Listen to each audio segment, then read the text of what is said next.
जय हिंद बच्चों। आई होप सो आप सभी ठीक हैं, मैं भी ठीक हूँ।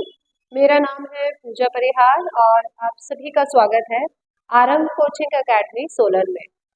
बच्चों, कुछ टॉपिक्स हम ऑलरेडी पढ़ चुके हैं, क्वेश्चन टैग हमने पढ़ लिया है इससे पहले, और कुछ और वीडियोस भी हम लेकर आ चुके हैं। उम्मीद है आप सभी ने वो वीडियोस देख ली होगी और आज हम अपने लेक्चर को आगे कंटिन्यू करते हैं।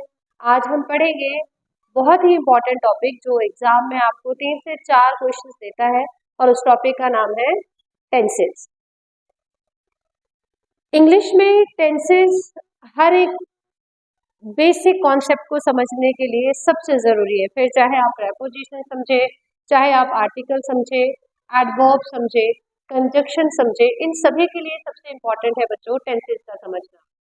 और जब तो आपको कुछ ऐसे एग्जामिनेशन ऐसे हैं जिसमें आपको एक्टिव पैसिव वॉइस आते हैं, डायरेक्ट इनडायरेक्ट स्पीच आती है, तो उसमें सबसे ज़रूरी और बेहद बेहद खास है वो है टेंसेस।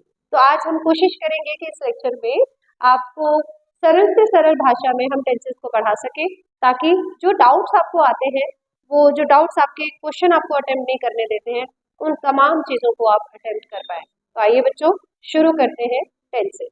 बच्चों, बात करें टेंसेस की तो टेंसेस हमारे पास 3 हैं और हर 3 टेंसेस के अपने 4 पार्ट्स हैं।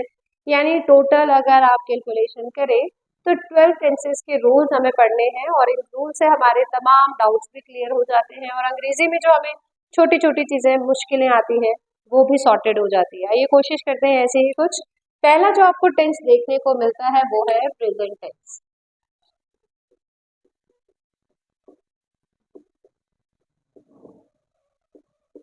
प्रेजेंट टेंस जनरली वो टेंस है जिसके एंड में आप चीज़ों को है करके ख़त्म करते हैं। मैं कोशिश करूँगी कि हम इसे सरल से सरल भाषा में आपको बता सकें, कैसे हम इसे जोड़ पाएँ और इसके रूल्स को समझ पाएँ, वो हम पूरी कोशिश करेंगे। तो प्रेजेंट टेंस वो है जो आज प्रेजेंट पे है, जो आज है वो प्रेजेंट टेंस है।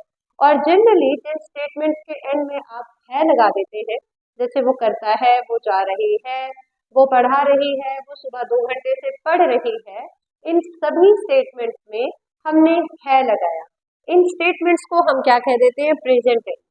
और जो चीज आज में चल रही है, अभी में चल रही है, अभी हो रही है या होती है, उन सभी को हम प्रेजेंट टेंस में लेते हैं। तो जनरली जिन टेंस के एंड को आप खत्म कर रहे हैं है से, उन्हें हम प्रेजेंट टेंस कहते हैं। अब इसके भी 4 पार्ट आते हैं, हर टेंस के अपने अपने 4 पार्ट्स हैं, तो आपने उसे ही समझना है। जैसे पहला है सिंपल प्रेजेंट टेंस, दूसरा आप समझेंगे पहला सिंपल प्रेजेंट टेंस, जिसे आप थोड़ा सा डिटेलिंग इसमें समझनी पड़ती है। अगर मैं इसका रूल चार्ट बनाऊं तो रूल रहेगा subject plus verbs first form plus object, और एस और ईएस। तो चलिए बच्चों शुरू करते हैं टेंसेस, और टेंसेस के फर्स्ट पार्ट को हम इस वीडियो में पढ़ने वाले हैं, जो है प्रेजेंट टेंस। प्रेजेंट टेंस के भी बच्चों 4 पार्ट्स होते हैं। जैसे पहला है simple present tense, present continuous tense, present perfect tense, और प्रेजेंट परफेक्ट और कॉन्टिन्यूस टेंस। यानी जो लास्ट पार्ट है उसमें परफेक्ट और कॉन्टिन्यूस दोनों को हम कंबाइन करेंगे, और जब 2 अलग अलग टेंसेस को कंबाइन करेंगे तो हम उसमें बीन का यूज करेंगे। पर फिलहाल हम सबसे पहले वाले पर आते हैं, सिंपल प्रेजेंट टेंस, जिसे हम प्रेजेंट इंडेफिनिट टेंस भी कहते हैं। जनरली जब इसे हिंदी में पढ़ा जाता है तो हम कुछ इस तरह से पढ़ते हैं कि जिन भी वाक्यों के अंत में ता है, ती है वाली फॉर्मेशन आ जाती है, तो इस तरह से हम अगर इसका हिंदी रूपांतरण भी पढ़े तो भी हम इसे समझ सकते हैं। इसके भी अपने पार्ट्स होते हैं अलग अलग। जैसे अभी आपको नजर आ रहा है एफर्मेटिव, नेगेटिव, इंटेरोगेटिव, और नेगेटिव इंटेरोगेटिव भी इसका एक पार्ट बन सकता है। अब जब आप सिंपल प्रेजेंट टेंस को पढ़ते हैं तो ये समझना बेहद जरूरी है कि कब आपने एस लगाना है वर्ब के फर्स्ट फॉर्म के साथ और कब ईएस। पर उन सबसे पहले आपने क्या समझना है, जिसके बारे में बात होती है बच्चों उसको हम सब्जेक्ट कहते हैं, और सब्जेक्ट उसके आपके द्वारा कहे गए सेंटेंस में, आपके द्वारा कहे गए वाक्य में सब्जेक्ट जिस काम को करता है उसे ऑब्जेक्ट कहते हैं, और सब्जेक्ट और ऑब्जेक्ट को एक ब्रिज की तरह जोड़ने वाले शब्द को हम वर्ब कहते हैं। और वर्ब की कौन कौन सी फॉर्म्स होती है, तो जनरली हम 5 फॉर्म्स तक जाते हैं, पर हम पढ़ते 3 फॉर्म्स है, वर्ब की फर्स्ट फॉर्म, सेकंड फॉर्म और थर्ड फॉर्म। तो आपको रूल्स के हिसाब से यही याद रखना है कि किस टेंस में वर्ब की कौन सी फॉर्म लगती है। तो एफर्मेटिव प्रेजेंट टेंस का जब हमने लिखा तो बनाया सब्जेक्ट प्लस वर्ब की फर्स्ट फॉर्म प्लस ऑब्जेक्ट, और सब्जेक्ट और ऑब्जेक्ट के बीच में ही वर्ब को लिखा जाता है। वर्ब की कौन सी फॉर्म लगेगी, ये एज पर द चार्ट होगा, रूलिंग चार्ट। अब देखिए बच्चों, इसके नीचे लिखा है एस और ईएस कि वर्ब की फर्स्ट फॉर्म के साथ कभी कभी हम ईएस लगाते हैं तो कभी एस लगा देते हैं। सिमिलरली अगर आप इधर डू और डस को देख रहे हैं तो डू वर्ब की फर्स्ट फॉर्म है, लेकिन इसके साथ कभी कभी हम ईएस जोड़ जाते हैं और ये डस बन जाता है।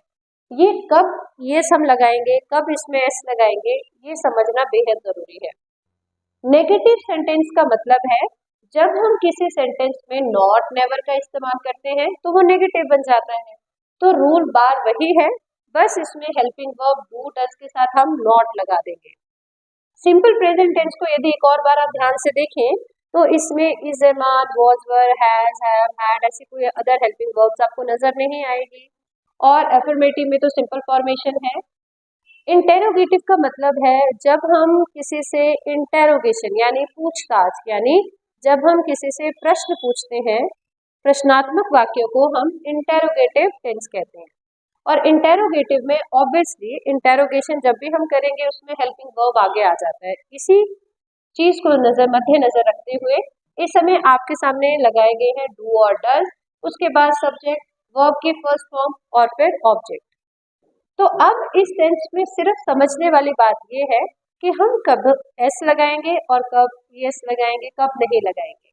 ये बात समझने के लिए आपको इतना सा याद रखना है बच्चों, अगर सब्जेक्ट थर्ड पर्सन हो, अब थर्ड पर्सन क्या होता है ये भी समझेंगे।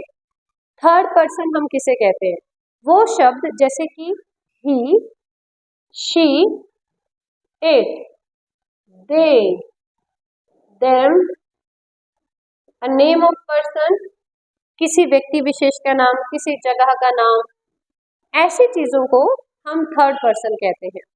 फर्स्ट पर्सन होता है आई, मी, माई, अस, वी, जिन शब्दों को मैं और हम से हम जोड़ते हैं, जिसमें मैं, मेरा, हमें, मुझको, ये शब्द होते हैं, उसे अंग्रेजी में फर्स्ट पर्सन कहा जाता है।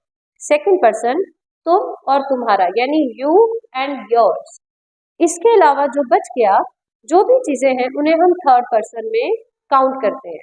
तो रूल बार ये कहता है, अगर आपको ये लगता है कि जो सब्जेक्ट है वो थर्ड पर्सन है और सिंगुलर है, प्लस साथ में क्या है, सिंगुलर भी है, तो वर्ब जो है हमेशा एस या ईएस के साथ प्लूरल बन जाएगी और वाइसा वर्सा। यही एक जरूरी चीज है जो आपको इसमें समझनी है। जैसे कि अगर मैं ये कहती कि शी डैश चॉकलेट और मैं आपको ऑप्शन देती लाइक या लाइक्स का, तो एक क्वेश्चन हम इस पे बेस कर लेते हैं, शी डैश चॉकलेट। और आपको यदि ये कहा जाता कि आप इसमें लाइक लगाएंगे या लाइक्स लगाएंगे, तो हमें क्या लगता है, क्योंकि हम जानते हैं कि जो वर्ब है वो सब्जेक्ट के अकॉर्डिंग प्लेस होती है। अब हमारे दिल में ये डाउट आएगा कि सब्जेक्ट तो यहाँ पर शी है, सिंगुलर है, तो उसके हिसाब से वर्ब भी सिंगुलर यानी लाइक लगना चाहिए। पर सिंपल प्रेजेंट टेंस के अकॉर्डिंग अगर सब्जेक्ट थर्ड पर्सन है और थर्ड पर्सन में ही, शी, इट, इन शब्दों को हम थर्ड पर्सन कहते हैं, यदि किसी व्यक्ति का नाम भी आ जाए, किसी जगह का नाम भी आ जाए, तो उसे हम थर्ड पर्सन कहेंगे। अभी यदि आप रूल बार देखें तो सब्जेक्ट है थर्ड पर्सन प्लस उसके साथ सिंगुलर भी है, तो वर्ब क्या हो जाएगी, प्लूरल। और वर्ब को प्लूरल बनाने के लिए बच्चों हम लाइक के आगे क्या लगा देंगे, एस। इस तरह से आंसर बन जाएगा लाइक्स। तो हम जनरली ये याद रखते हैं कि सिंपल प्रेजेंट टेंस में ही और शी, इट, इन सभी के साथ हम एस वाले फॉर्मेशन करते हैं। पर इसका कारण ये है कि ये सभी थर्ड पर्सन हैं, और थर्ड पर्सन में अगर सिंगुलर सब्जेक्ट हो तो वर्ब एस या ईएस लगाकर प्लूरल बन जाती है, सिंपल एज इट इज। बाकी जब हम इसकी क्वेश्चंस देखेंगे तो आप और भी अच्छे से समझ पाएंगे। दूसरा टेंस अगर आप देखेंगे तो वो है प्रेजेंट कॉन्टिन्यूअस टेंस। तो कॉन्टिन्यूअस का मतलब ही है जो लगातार होता रहे, और जनरली हम कह देते हैं कि जिन वाक्यों के अंत में रहा है रही है वाली फॉर्मेशन आ जाती है, जैसे वो काम कर रहा है, वो खाना खा रहा है, जिसमें हम ये कहते हैं कि जो सब्जेक्ट है वो प्रेजेंटली किसी एक्शन में इन्वॉल्व है, उसे हम प्रेजेंट कॉन्टिन्यूअस टेंस कहते हैं। इसे प्रोग्रेसिव टेंस भी कहा जाता है। इसका एफर्मेटिव, क्योंकि हर टेंस के अपने ये 3 तरह के टाइप बनेंगे। अगर हम एफर्मेटिव देखें तो इसमें हेल्पिंग वर्ब इन्वॉल्व हो गया, इस वाले में डू और डज था, इसमें इन्वॉल्व होगा is am are plus verb के फर्स्ट फॉर्म प्लस आईएनजी। और अब जब इसका नेगेटिव बनाएंगे तो हेल्पिंग वर्ब के साथ हम सिर्फ नॉट लगा देंगे। और जब हम इंटेरोगेशन करते हैं तो अभी आपको बताया कि जब भी इंटेरोगेशन होती है तो हमेशा हेल्पिंग वर्ब आगे आ जाती है, और इस प्रकार इज एम आर आगे आ गया, बाकी सेम प्लेसमेंट इधर रही। तो सब्जेक्ट यदि किसी काम में इन्वॉल्व है, जैसे इस समय मैं और आप पढ़ रहे हैं, तो हम कॉन्टिन्यूअस टेंस में है, प्रेजेंट कॉन्टिन्यूअस में, तो हम कहेंगे वी आर स्टडिंग इंग्लिश। तो अभी हमने क्या कहा, सब्जेक्ट हो गया वी क्योंकि सब्जेक्ट प्लूरल है तो वर्ब भी इनमें से कोई प्लूरल उठानी है, वी के साथ क्या लगाएंगे आर, वी आर स्टडिंग। अगर हम कहते हैं वी आर नॉट स्टडिंग, और अगर हम इसे इंटेरोगेशन में कहते हैं कि क्या हम पढ़ रहे हैं, तो हम हेल्पिंग वर्ब आगे उठाते हैं, क्योंकि वी यहाँ पर सब्जेक्ट है तो यहाँ पर आ जाना था आर वी स्टडिंग इंग्लिश। तो इस तरह से हमारे टेंसेस की फॉर्मेशन होगी। इसके बाद अब हम अगले प्रेजेंट इंडेफिनिट, प्रेजेंट कॉन्टिन्यूअस के बाद अगला टेंस आता है प्रेजेंट परफेक्ट टेंस। ऐसे ही आप पास्ट में भी पढ़ेंगे। तो बच्चों परफेक्ट का मतलब है कंप्लीट होना, जिसमें आपको कंप्लीटनेस की सेंस आती है, उन्हें हम परफेक्ट टेंस कहते हैं। और जो प्रेजेंट में हो गया है, जैसे अगर मुझे ये बात कहनी है कि मेरी इंग्लिश की क्लास हो गई है, तो मैं आपको एक सेंस कन्वे कर रही हूँ कि कोई काम जो आज के दिन में हो गया, परफेक्टली हो गया, कंप्लीट हो गया, उसे बच्चों हम कौन सा टेंस कह देंगे, प्रेजेंट परफेक्ट टेंस। और ऐसे ही अगर मुझे पास्ट में इस चीज को बोलना होता तो ये पास्ट परफेक्ट बन जाता। जैसे मैंने कहा होता कि मैंने इंग्लिश की क्लास मेरी हो चुकी थी, तो उसको मैं क्या कहूंगी, पास्ट परफेक्ट। यानी जिसमें आप अपने काम को या सब्जेक्ट के एक्शन को इस तरह से बताने की कोशिश करते हैं कि वो कंप्लीटनेस की सेंस कन्वे करे, कंप्लीट हो गया है, कोई चीज पूर्णतः हो चुकी है, उन सभी टेंसेस को हम परफेक्ट कहते हैं। पर हम प्रेजेंट परफेक्ट पढ़ रहे हैं तो आज के दिन में जो काम हो गया उसे हम प्रेजेंट परफेक्ट कहेंगे। जनरली हम इसे हिंदी में जब पढ़ते हैं तो ये फॉर्मेशन होती है कि काम हो चुका है या हो गया है। जैसे खाना हो गया है, ब्रेकफास्ट हो गया है, क्लास हो गई है या हो चुकी है। इन दोनों सेंस का मतलब एक ही है, कंप्लीटनेस। तो जिस भी टेंस में कंप्लीटनेस की सेंस होती है उसे परफेक्ट कहते हैं। और अभी फिलहाल आपके सामने है प्रेजेंट परफेक्ट टेंस। पिछले वाले टेंसेस की तरह ही इसके भी अपने 4 पार्ट हैं, जिसमें मेजरली हम 3 पार्ट्स को आपके सामने रख रहे हैं। एफर्मेटिव, एफर्मेटिव में प्रेजेंट परफेक्ट में हेल्पिंग वर्ब हैव होता है, यानी जिस भी टेंस में आपको हैज और हैव नजर आएगा आप समझ जाएंगे ये प्रेजेंट परफेक्ट टेंस है। और एग्जामिनर अगर हैव प्लेस करने के बाद आपसे ये पूछ रहा है कि इसमें वर्ब की कौन सी फॉर्म लगेगी, तो नेचुरली और बहुत जल्दी से आप कह देंगे कि इसमें वर्ब की थर्ड फॉर्म लगेगी, क्योंकि परफेक्ट चाहे पास्ट का हो, चाहे फ्यूचर का हो, चाहे प्रेजेंट का हो, उसमें बच्चों हमेशा वर्ब की थर्ड फॉर्म लगती है। इसी का जब नेगेटिव बनाना है तो ऑब्वियसली हैज और हैव के साथ आप केवल नॉट लगाएंगे तो वो नेगेटिव सेंटेंस बन जाएगा। और इंटेरोगेशन यानी पूछताछ यानी प्रश्नात्मक वाक्य जब आप बनाएंगे, यानी जब आप किसी से प्रश्न पूछेंगे, जैसे क्या आपकी इंग्लिश की क्लास हो गई है या क्या आपकी इंग्लिश की क्लास हो चुकी है, जब आप ये प्रश्न किसी से पूछ रहे हैं जिसमें कंप्लीटनेस की सेंस है तो उसमें हेल्पिंग वर्ब आगे आएंगे। और इस कहानी में हेल्पिंग वर्ब हम केवल हैज और हैव को लगाएंगे, ना कि इज एम आर को, क्योंकि इज एम आर तो कॉन्टिन्यूअस का पार्ट है। उम्मीद है मुझे आप समझ रहे होंगे इस बात को। तो हैज हैव आपने आगे लगाया, आफ्टर दैट आपने सब्जेक्ट को प्लेस किया, देन वर्ब की third form and then object. इस तरह से प्रेजेंट परफेक्ट टेंस को आप पढ़ते हैं। इसके एक एग्जाम्पल आपको देते हैं कि एग्जाम में ये क्वेश्चन आप कैसे देखते हैं।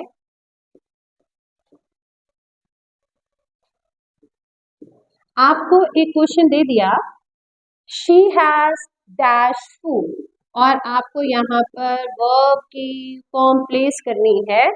क्योंकि आप रूल चार्ट को फॉलो करते हैं तो आप समझ गए कि यदि यहाँ पर हैज या हैव लगा है, और एक और बात, क्योंकि शी सिंगुलर है तो सिंगुलर के साथ हैज लगता है, प्लूरल के साथ हैव। एक्सेप्शनली आई जो सिंगुलर होता है उसके साथ हम हैज का प्रयोग नहीं करते हैं। यानी हम हमेशा कहते हैं I have done my homework, इस तरह से आई के साथ हमेशा हैव का यूज होता है, और जो सिंगुलर है उसके साथ हम हमेशा किसका यूज करेंगे, हैज का। तो अगर आप देखें ये बन जाएगा शी हैज डैश फूड। अब वो आपसे पूछ रहा है, इंटेंशन ये है कि आप इसमें वर्ब की कौन सी फॉर्म लगाएंगे। हैज और हैव के साथ वर्ब की तीसरी फॉर्म लगती है, तो आप कहेंगे answer will be she has eaten food. Sometimes वो आपको वर्ब की फॉर्म लगा कर देगा और आपसे पूछेगा कि हैज या हैव में से आप क्या लगाएंगे, तो आपको पता चल जाएगा। अगर वर्ब की थर्ड फॉर्म है तो इज एम आर तो लगेगा नहीं, हैज और हैव ही लगेगा प्रेजेंट टेंस में। I hope so present perfect tense को आप समझ चुके होंगे। अगला टेंस पढ़ते हैं, प्रेजेंट परफेक्ट कॉन्टिन्यूअस टेंस। बच्चों प्रेजेंट टेंस का लास्ट पार्ट है प्रेजेंट परफेक्ट कॉन्टिन्यूअस टेंस, और मैक्सिमम जो हमें कंफ्यूजन देखने को मिलता है वो इसी टेंस में है। एग्जामिनेशन पॉइंट ऑफ व्यू से भी बहुत ज़रूरी है और सबसे इजी है। इजी इसलिए है क्योंकि इसमें छोटी सी बात आपने समझनी है कि इससे पहले आपने प्रेजेंट परफेक्ट टेंस पढ़ा, उससे पहले आपने कॉन्टिन्यूअस पढ़ा। अब ये दो टेंसेस जो परफेक्ट और कॉन्टिन्यूअस है उसके जोड़ने वाला है। तो जब हम दो अलग अलग टेंसेस को जोड़ेंगे तो उसे जोड़ने के लिए एक अलग कंजक्शन की रिक्वायरमेंट होगी, और वो कंजक्शन यहाँ पे बीन होती है। यदि बीन दो अलग अलग टेंसेस को आपस में जोड़ता है। परफेक्ट का मतलब है जो कंप्लीटली काम हो जाए, और कॉन्टिन्यूस का मतलब है जो हो रहा हो। तो अब हम इसे कैसे पहचानें? इन टेंसेस में सबसे बड़ी पहचान है जिसमें आप टाइम का रेफरेंस देते हैं। जैसे अगर मैं ये कहती मैं इंग्लिश पढ़ रही हूँ तो कॉन्टिन्यूअस टेंस है, पर अगर मैं उसमें टाइम को ऐड कर दूँ कि मैं 2 घंटे से इंग्लिश पढ़ रही हूँ या मैं 2 दिन से इंग्लिश पढ़ रही हूँ, जिसमें मैं टाइम रेफरेंस में ऐड कर देती हूँ, उसे हम प्रेजेंट परफेक्ट कॉन्टिन्यूअस टेंस कहते हैं। तो यही फर्क है कॉन्टिन्यूअस टेंस में और परफेक्ट कॉन्टिन्यूअस में। यानी इसकी पहचान बहुत ईजी है। इसमें आप टाइम का रेफरेंस एंड में ऐड करते हैं सिंस और फॉर लगाकर, और इस तरह हमें पता चल जाता है ये कौन सा टेंस है, परफेक्ट कॉन्टिन्यूअस टेंस है। फॉर में हम पीरियड ऑफ टाइम को बताते हैं, ड्यूरेशन। जैसे मैंने कहा जिसमें हम काउंटेबल थिंग्स में चीजों को बताते हैं, 1 दिन, 2 दिन, 1 घंटे, 1 सप्ताह, 1 महीना, 12 महीने, 8 महीने, जिसमें हम ड्यूरेशन ऑफ टाइम को बताते हैं विदाउट ये बताए हुए कि किस फिक्स टाइम पीरियड की बात कर रहे हैं।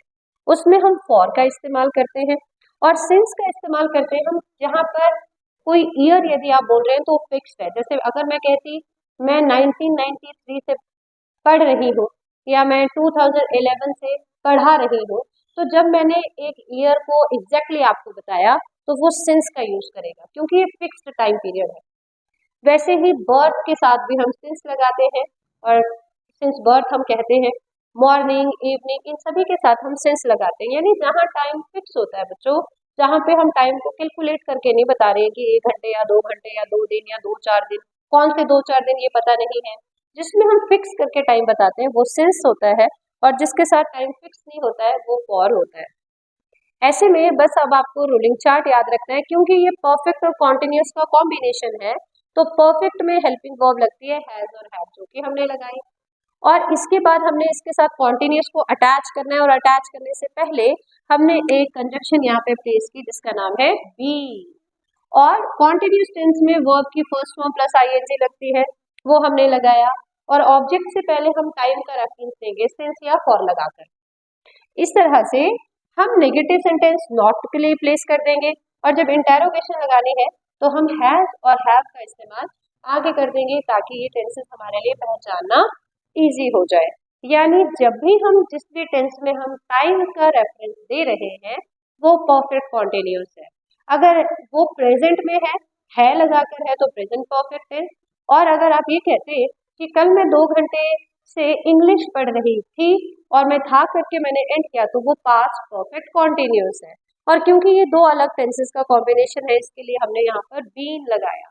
इस प्रकार परफेक्ट टेंस के 4 पार्ट हमने पढ़े। पहला सिंपल प्रेजेंट टेंस, दूसरा प्रेजेंट कॉन्टिन्यूस, तीसरा प्रेजेंट परफेक्ट टेंस जो हमें कंप्लीटनेस की सेंस देता है और चौथा हमने पढ़ा प्रेजेंट परफेक्ट कॉन्टिन्यूस। आइए अब कुछ क्वेश्चंस आपके साथ डिस्कस करते हैं जिससे आप ये समझ पाए कि किस तरह के क्वेश्चन आप कॉम्पिटिटिव एग्जाम में फेस करते हैं टेंसेस को लेकर। आइए अब कोशिश करते हैं जो हमने टेंसेस पढ़े उनको हम अच्छे से समझ पाए या नहीं समझ पाए उसको यहाँ पर हम इन 5 क्वेश्चंस पे ट्राई करते हैं। फर्स्ट क्वेश्चन आपको नजर आ रहा है, ये सारे टेंसेस प्रेजेंट टेंस से पूछे गए क्वेश्चंस हैं जो आप एग्जामिनेशन में फेस भी करते हैं। जैसे पहला क्वेश्चन है the sun dash in the east. अब मैंने आपको कहा कि आपको ना तो is, am are, was, were, had, have, had जो भी हेल्पिंग वर्ब्स हम यूज करते हैं वो आपको इस टेंस में कुछ भी नजर नहीं आ रहा है। ऐसे में या तो ये सिंपल प्रेजेंट है या सिंपल पास्ट है। हम इसे सिंपल प्रेजेंट अभी ले रहे हैं क्योंकि अभी आपको सिंपल पास्ट पढ़ाया नहीं है, उसमें वर्ब की सेकंड फॉर्म प्लेस होती है। आपको वर्ब की फर्स्ट फॉर्म ही दे रखी है राइज और राइजेस। अब आपको ये डिसाइड करना है कि राइजेस आएगा या राइज आएगा। तो ये तो कंफर्म हुआ कि ये कौन सा टेंस है, ये है सिंपल प्रेजेंट टेंस। ये सिंपल प्रेजेंट टेंस है जिसका रूल है subject plus verbs first form plus object. और कभी कभी आप एस और ईएस लगाते हैं, लेकिन ये एस और ईएस मैंने आपको कहा था ये थर्ड पर्सन के केस में प्लेस होता है। तो जो द सन है जो इस समय सब्जेक्ट है वो है आपका सन, इसको हम लेंगे थर्ड पर्सन क्योंकि फर्स्ट और सेकंड में जो नहीं होता, फर्स्ट में मैं और मुझसे जुड़े हुए शब्द आते हैं आई, मी, आर, वी, अस। सेकंड में यू एंड योर्स। थर्ड इसके लिए हम सन को किस में लेंगे, थर्ड पर्सन में। थर्ड में ये सिंगुलर है, सन एक है तो ये सिंगुलर है। तो जब हमें रूल चार्ट पता है कि अगर सब्जेक्ट थर्ड पर्सन हो और सिंगुलर भी हो, दोनों ही चीजें हो, तो वर्ब जो है वो प्लूरल उल्टा बिहेव करती है। सिंगुलर का उल्टा प्लूरल, तो वर्ब हो जाएगी प्लूरल। और वर्ब को प्लूरल बनाने के लिए हम क्या करेंगे, हम राइज के आगे एस लगाएंगे तो ये बन जाएगा राइजेस। आंसर हुआ the sun rises in the east. ये बना आपका सिंपल प्रेजेंट टेंस जिसमें सबसे इंपॉर्टेंट चीज थी थर्ड पर्सन को समझना। नेक्स्ट अगर third question, is, am, are लगाकर आपको हेल्पिंग वर्ब लगाई है और क्योंकि आपका सब्जेक्ट आई है तो आप समझ गए कि सब्जेक्ट यदि आई है तो ना तो इज लगेगा ना ही आर लगेगा। ऐसे केस में हम एम उठाएंगे, एम के साथ आई एम, क्योंकि ये इंटेरोगेशन है इसलिए यहाँ पर एम लगेगा क्योंकि आई के साथ हमेशा एम की प्लेसमेंट होती है। फोर्थ क्वेश्चन अगर आप देखेंगे तो इसमें टाइम का कोई रेफरेंस नहीं है लेकिन वर्ब की फर्स्ट फॉर्म प्लस आईएनजी लगा हुआ है, टीच प्लस आईएनजी। तो वर्ब की first form plus ING continuous tense में ही लगता है और इस वजह से हम समझ गए ये प्रेजेंट कॉन्टिन्यूस टेंस है। और प्रेजेंट कॉन्टिन्यूस में हेल्पिंग वर्ब होती है इज, एम, आर। तो शी अगर सिंगुलर है तो शी के साथ हम हमेशा इज लगाएंगे। फिफ्थ क्वेश्चन अगर आप ध्यान से देखें तो इसमें हमने टाइम को ऐड किया है और मैंने कहा कि यदि किसी सेंटेंस में, किसी स्टेटमेंट में हम टाइम को ऐड कर देते हैं, जैसे यहाँ पे मॉर्निंग लगा दिया, इवनिंग लगा दिया, 2 आवर, 2 डेज, 2 मंथ, तो जब भी हम किसी सेंटेंस में टाइम रेफरेंस को ऐड करते हैं बच्चों तो उसमें उस टेंस को हम परफेक्ट कॉन्टिन्यूस टेंस कहते हैं। और परफेक्ट कॉन्टिन्यूस टेंस के रूल के हिसाब से शी के साथ हैव नहीं लगेगा, हैज, और यहाँ पे लग जाएगा B. She has been teaching English since morning. I hope so. ये जो हमने एक्सरसाइज की इन छोटे से और ये छोटी सी एक्सरसाइज में कुछ बड़े डाउट्स आपके क्लियर हुए होंगे। अगले वीडियो में आपके साथ हम पास्ट टेंस को डिस्कस करेंगे। फिलहाल के लिए जय हिंद।